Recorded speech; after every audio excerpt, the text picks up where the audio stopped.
नमस्कार, मैं हूं आपके साथ अभिषेक भट्टाचार्य। बाबा महाकाल की नगरी में 2 दिवसीय रीजनल इंडस्ट्रियल कॉन्क्लेव की शुरुआत हो गई है। मुख्यमंत्री डॉक्टर मोहन यादव ने कॉन्क्लेव का आज शुभारंभ किया। इस दौरान उन्होंने भोपाल, इंदौर और उज्जैन समेत 20 जिलों के 56 प्रोजेक्ट का भूमि पूजन और लोकार्पण किया।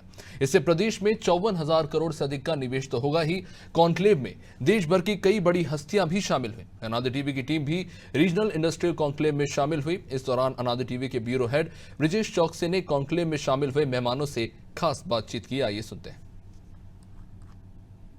नगरी उज्जैन में निवेशक लगातार आ रहे हैं और सरकार से उम्मीदों के साथ आ रहे हैं और हमारे साथ आचार्य हैं, आयुर्वेद के जानकार हैं। परिचय कराने की जरूरत नहीं है, आपने टीवी पर देखा होगा कि किस तरह से आयुर्वेद का प्रचार प्रसार करते हैं, आयुर्वेदों से लोगों के रोग दूर करते हैं। मध्य प्रदेश में वो कुछ उम्मीदों के साथ आए हैं, मुख्यमंत्री से मुलाकात करेंगे और यहाँ किस तरह से आयुर्वेद से लोगों को स्वस्थ किया जा सके उस दिशा में काम करेंगे। हम उन्हीं से जानने की कोशिश करेंगे कि क्या उनके मध्य प्रदेश से उम्मीद है, मध्य प्रदेश की सरकार से उम्मीद है और क्या करना चाहते हैं मध्य प्रदेश में। पहले तो धन्यवाद मध्य प्रदेश की इस महाकाल की नगरी उज्जैन को, जहाँ पर ये इतना सुंदर आयोजन कर रहे हैं और जहाँ पे मैं देख रहा हूँ इतने बड़े बड़े बिजनेसमैन, बड़े बड़े कॉरपोरेट हाउस और काफ़ी लोग और काफ़ी अच्छा अरेंजमेंट है। अब आते हैं मुद्दे की बात पे। मैं यहाँ पे आया हूँ हमारे मुख्यमंत्री जो हैं मोहन यादव जी, उनसे एक डिमांड लेकर कि देश को आज़ाद हुए 77 साल हो गए। हर सरकारी कर्मचारी के पास एक कार्ड होता है, उसके बिल पास होते हैं, लेकिन 70 साल के बाद भी वो बिल सिर्फ एलोपैथी के पास होते हैं। तो हमारी डिमांड ये है, मैं लेटर साथ लेके आया हूँ कि वो बिल आयुर्वेद के भी पास होने चाहिए। देश में 7 सरकारें ये बिल ला चुकी हैं, जिसमें सबसे पहले राजस्थान सरकार, इसके अलावा उत्तर प्रदेश, पंजाब, उत्तराखंड, कर्नाटक, हरियाणा और दिल्ली। ये 6 स्टेट में तो योजना आ चुकी है। इसके अलावा दिल्ली में NDMC, दिल्ली जल board, Delhi police, Delhi high court और इसके अलावा CAPF जो आर्म फोर्सेस हैं, ECHS आर्मी, इनमें भी ये योजना आ चुकी है। मतलब एक कर्मचारी के पास अधिकार होता है कि उसके पास जो कार्ड है वो एलोपैथी में यूज़ करे या आयुर्वेद में यूज़ करे, क्योंकि आयुर्वेद में बिना ऑपरेशन वो इलाज होगा।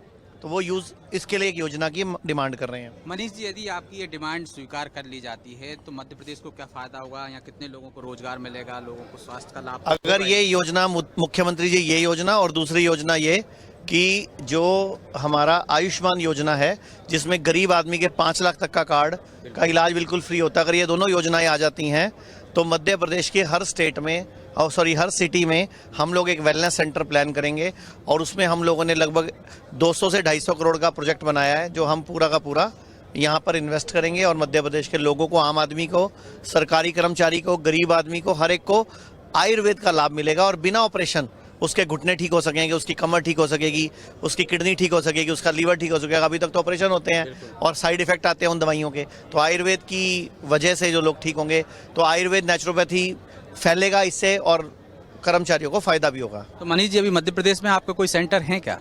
मध्य प्रदेश में भी सिर्फ क्लिनिक्स हैं। इंदौर में, ग्वालियर में, भोपाल में, जबलपुर में सिर्फ क्लिनिक हैं। अभी यहाँ पे पंचकर्मा सुविधा और हॉस्पिटल सुविधा नहीं है। वो हम जल्दी शुरू करेंगे अगर मुख्यमंत्री जी योजना लागू कर देते हैं तो। और हम आपसे कहेंगे कि आप हेल्प करो इसमें। जी, बहुत बहुत धन्यवाद आचार्य प्रमोद जी। उन्होंने कहा कि मध्य प्रदेश में आयुर्वेद से किस तरह से इलाज हो सकता है, उसके बारे में मुख्यमंत्री से बात करेंगे और यदि उन्होंने सहमति दी, जो सरकारी कर्मचारी हैं, अधिकारी हैं, उनको भी उनके जो बीमा होता है, जो क्लेम होता है, उसमें शामिल किया जाता है, तो वो यहाँ पे इंडस्ट्री डालेंगे हर शहर में। और हमारे साथ और भी उद्योगपति हैं, निवेश करने आए हैं, हम उनसे भी चर्चा करेंगे। आपका क्या नाम है? मेरा नाम नीता गोयल है और मेरी इंडस्ट्री का नाम है बायोलाइन इंडिया।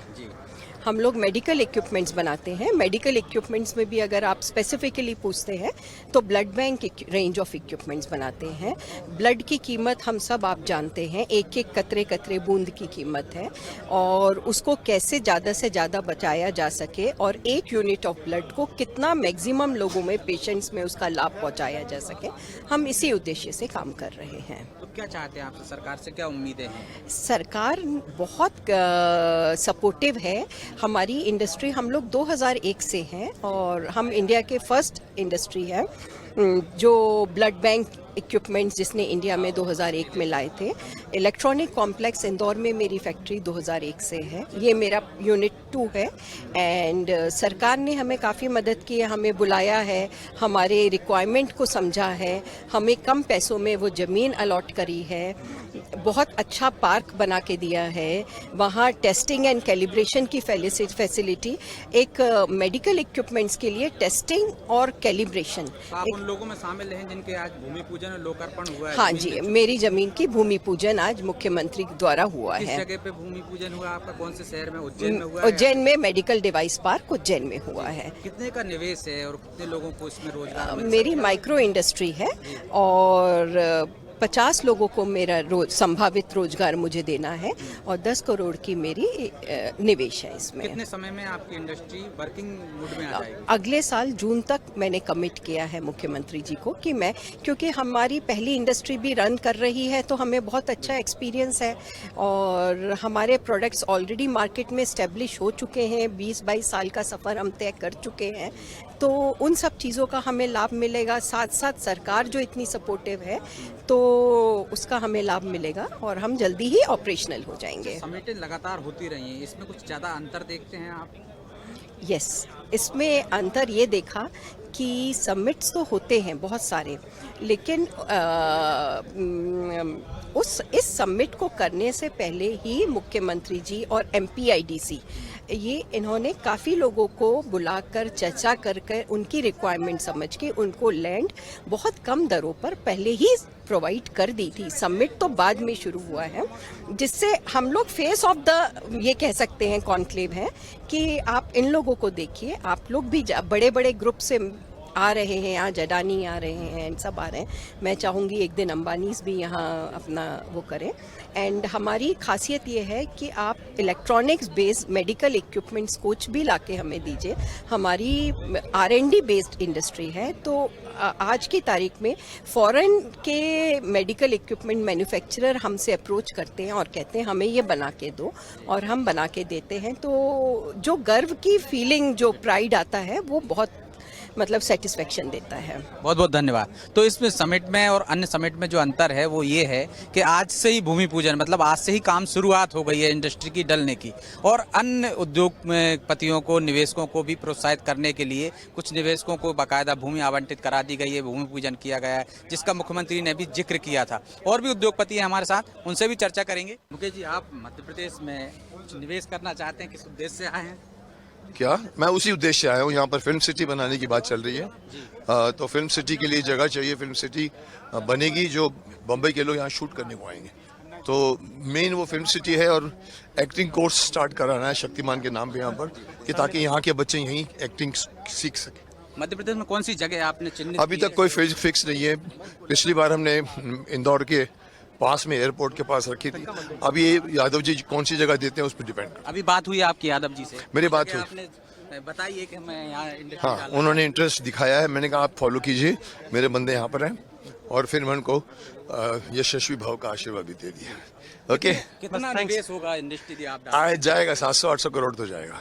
कितने लोगों को रोजगार मिल सकता है? मैं ये बात नहीं कहूंगा, क्योंकि ये बात वो नहीं है जो और लोग कह रहे हैं हम 800 को देंगे, 50 को देंगे, ऐसा कुछ नहीं है। सर, आपके पास यहाँ पर एक अपॉर्चुनिटीज खुल जाएगी जहाँ पर आप शूटिंग अटेंड कर सकते हैं। यहाँ के लोगों को काम मिलेगा, यहाँ के लोगों का गाड़ियों को काम मिलेगा। कुछ सब इंडस्ट्री आती है, शूटिंग करने आती है, तो फिर बहुत रास्ते खुल जाते हैं। तो आपको सकारात्मक जवाब मिले हैं, जल्दी ऐसी उम्मीद है आपको? सर, मेरे को सब जगह से सकारात्मक ही मिलता है। ओके, चलिए।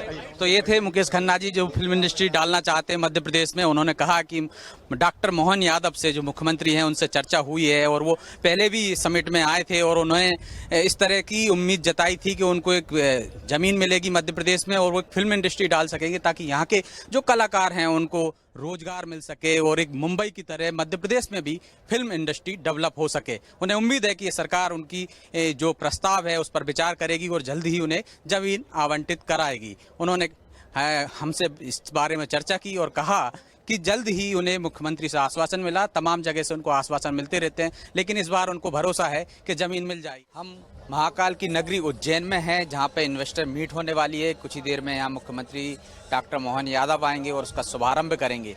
ये अलग तरह की इन्वेस्टर मीट्स है, जिसको हम कह सकते हैं कि ज़मीन पर ही उद्योगों को उतारने का व्यवस्था की गई है कि हाँ लोकार्पण भी होगा, शुभारंभ भी होगा। 30 से अधिक डेलीगेट विदेश के आए हैं, 800 से अधिक निवेशक दूसरे राज्यों से मध्य प्रदेश सहित आए हुए हैं जो यहाँ निवेश करेंगे। उनको यहीं पे भूमि आवंटित कर दी जाएगी। कुछ निवेशक हमारे साथ मौजूद हैं जो महाराष्ट्र से आए, उनसे चर्चा करेंगे और जानने की कोशिश करेंगे कि वो किस चीज़ में निवेश करना चाहते हैं।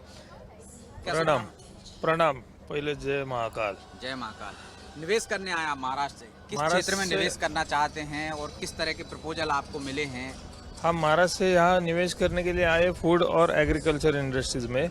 इधर हमको फूड और एग्रीकल्चर इंडस्ट्री में ज़्यादा इधर संभावना लगती है और काफ़ी हद से इधर गवर्नमेंट के तरफ से भी सपोर्ट ज़्यादा लग रहा है, ऐसा हमको लग रहा है।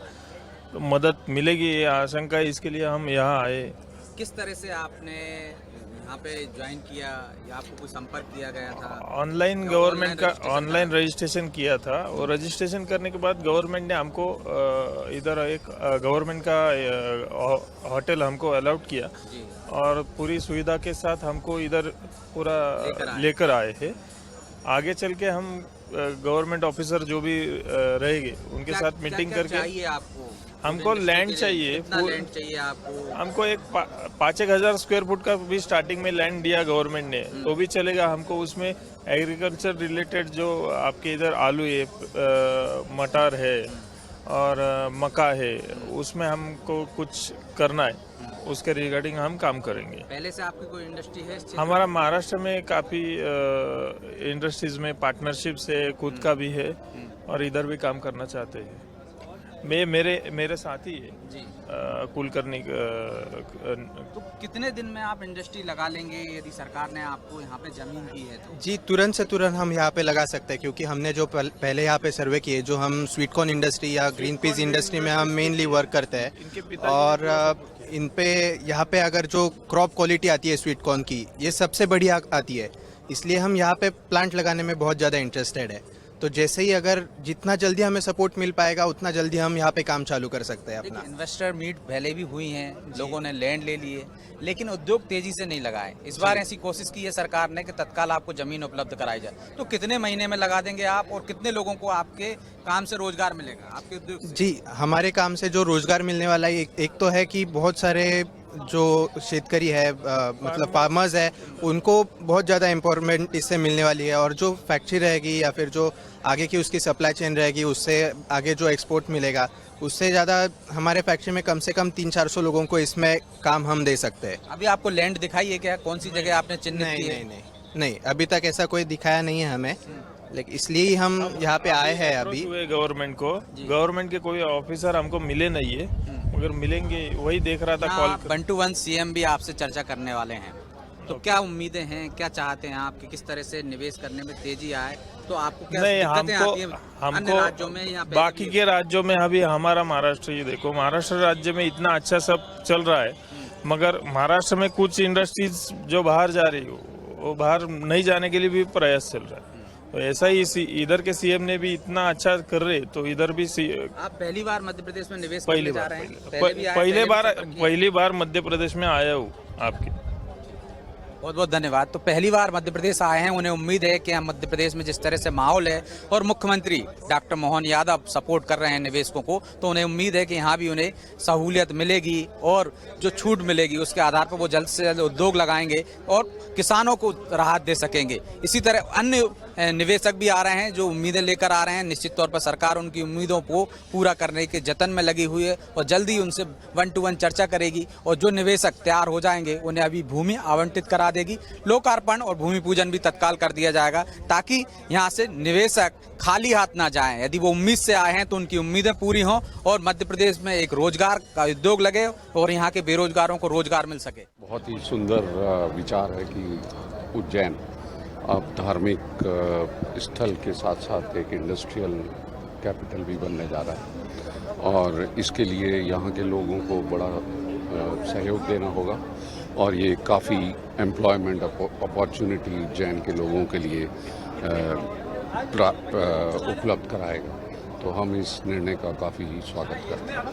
हमारे जो लाइसेंसेस वगैरह हैं, थिंक गैस 2018 में इस्टेब्लिश हुई थी और हम लोग अभी भोपाल, शिवपुरी और राजगढ़ में काम कर रहे हैं। वहाँ हमने करीब 600 करोड़ रुपए इन्वेस्ट किए हैं और वहाँ हम घरों में गैस पहुँचा रहे हैं।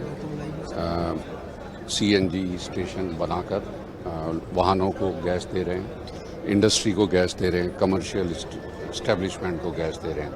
तो एक तरह से जो वहाँ प्रयास हो रहा है कि लोगों की क्वालिटी ऑफ लाइफ चेंज हो रही है। खुल के सांस लो जो हमने टैग लाइन दी थी लोगों को, उससे काफ़ी उनके रहन सहन में फ़र्क आ रहा है और भोपाल में पोल्यूशन पहले के मुकाबले और भी कम हो रहा है। तो एक क्लीन सिटी और ज़्यादा क्लीन हो रहा है। उज्जैन में ये जो गैस के जो अधिकार हैं मार्केट करने के, वो सेंट्रल गवर्नमेंट के द्वारा डिफरेंट कंपनियों को दिए जाते हैं। अभी हमारे पास यहाँ का लाइसेंस नहीं है उज्जैन में गैस देने के लिए, बट हम MP में शिवपुरी, भोपाल, राजगढ़ में पहले से ज़्यादा लोगों को गैस प्राप्त करवाते रहेंगे। हमें आशा है कि इस साल हम 1 लाख से ज़्यादा और डोमेस्टिक कनेक्शन लोगों को देंगे और करीब 15 से 20 CNG स्टेशन स्थापित करेंगे, जिससे कि लोगों को गैस उपलब्ध हो सके।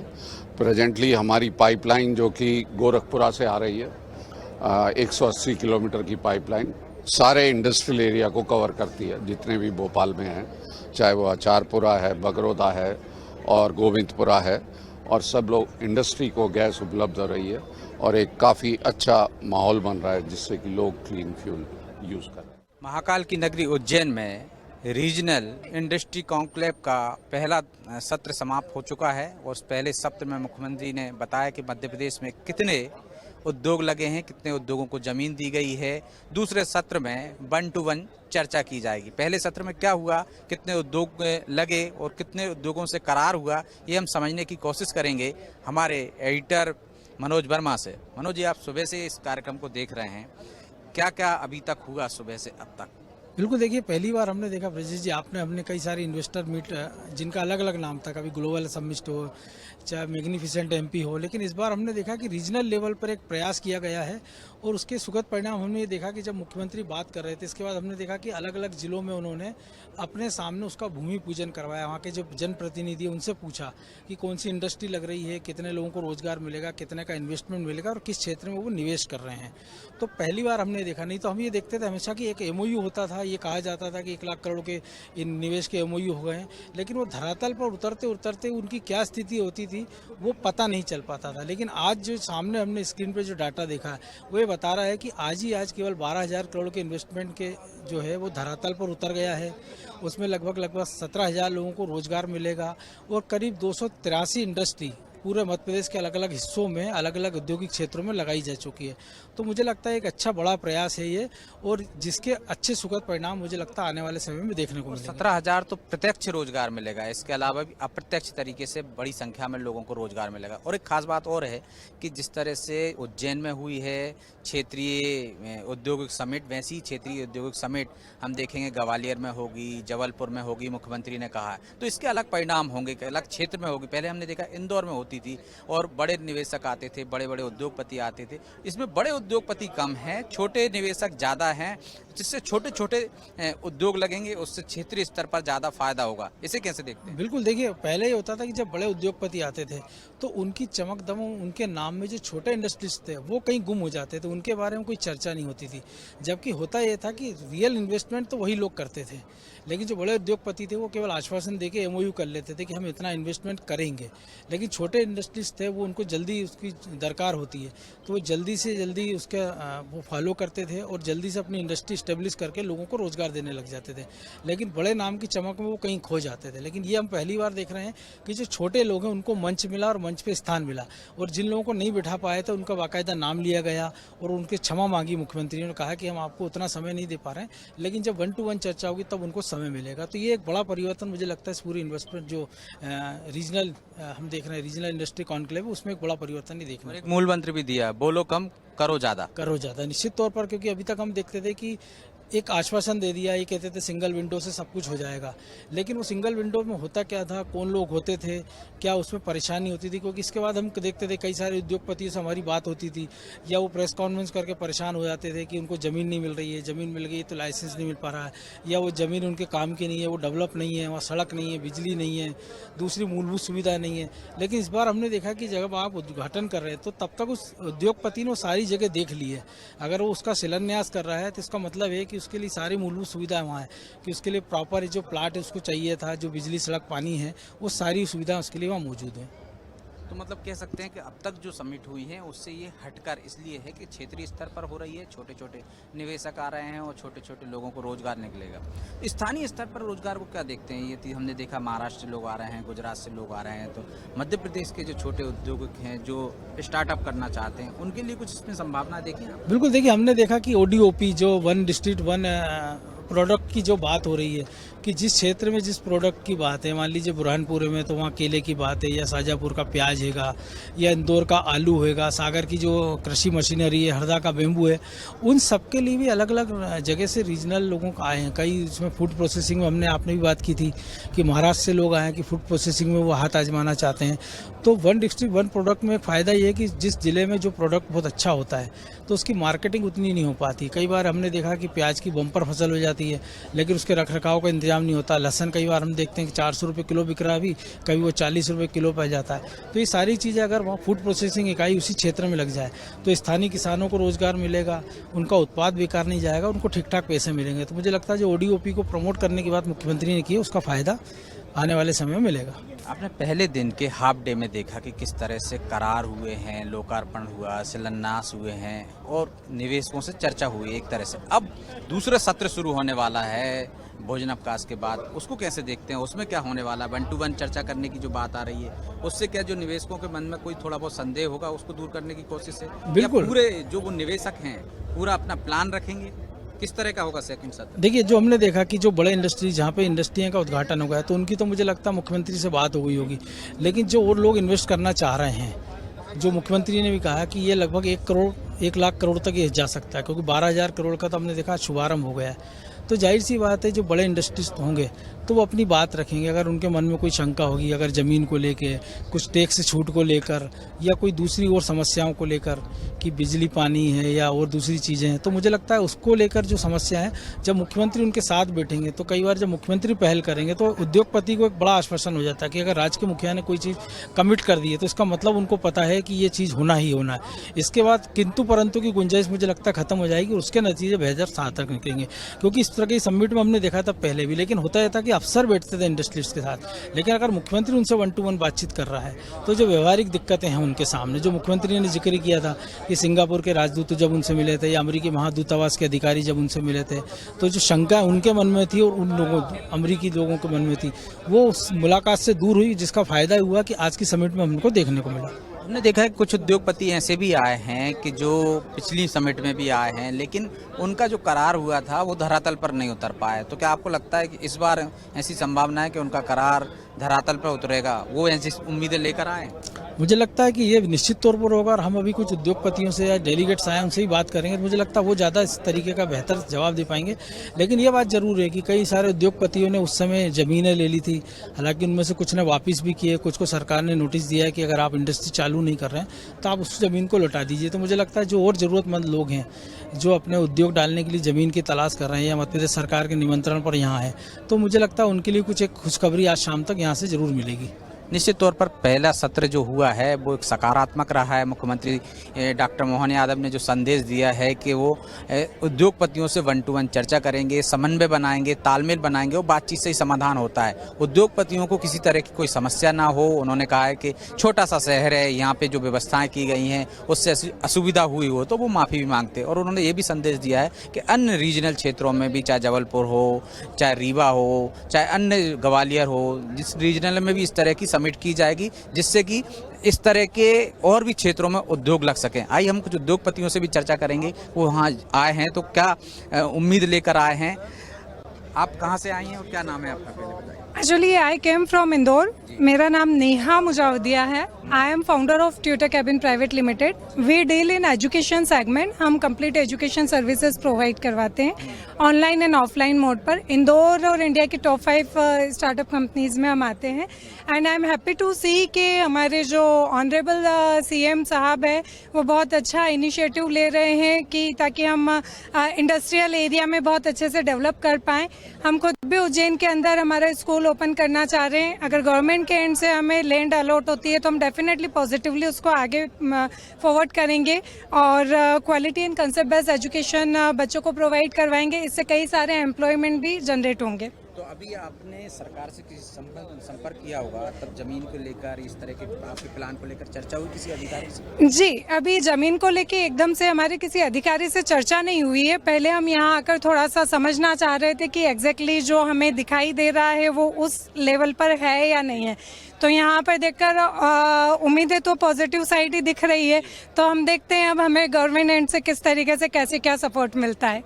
तो यहाँ जो भी निवेशक आ रहे हैं वो उम्मीद के साथ आ रहे हैं, उम्मीद उनकी पूरी होगी, इसके लिए वो अधिकारियों से चर्चा भी कर रहे हैं और आगे चर्चा करके वो यहाँ अपना निवेश करना चाहते हैं। कैमरामैन हरिओम के साथ मैं ब्रजेश चौक से, उज्जैन से।